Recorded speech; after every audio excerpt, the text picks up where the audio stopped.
Balls ఏవైతే ఉంటాయో వాటికి ఎక్కువగా హీట్ వాళ్ళు టాలరేట్ చేయలేరు. ఇప్పుడు అవి ఏం జేస్తాయంటే, ఒకవేళ వాటికి ఎక్కువగా చలి వస్తే పైకొచ్చేస్తాయి. ఒకవేళ వాటికి ఎక్కువగా అంటే హీటొచ్చిందనుకోండి, వాటికి దూరం వెళ్ళిపోతాయి. కిందకొస్తాయి. కింద మీద ఇది ఒకటే ఆర్గానే ఇంకా బాడీకి ఏది లేదు.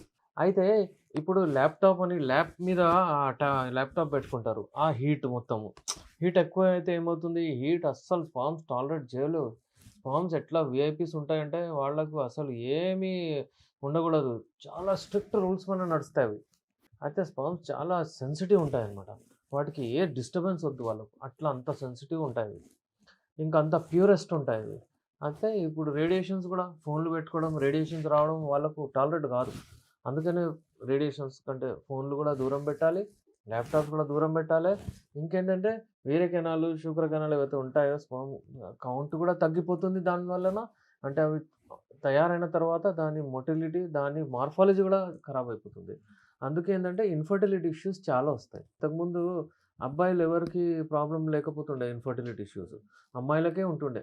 అందుకే అమ్మాయిలకే టెస్టులు అది ఇది చేస్తున్నారు. కానీ ఈ మధ్య కాలంలో 50% అబ్బాయిలు కూడా కాంట్రిబ్యూట్ చేస్తున్నారు దానికి.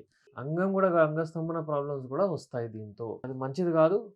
దాని స్క్రూటమ్ దగ్గర, బాల్స్ దగ్గర ఎప్పుడైనా సరే ఫోన్స్ కూడా పెట్టకూడదు.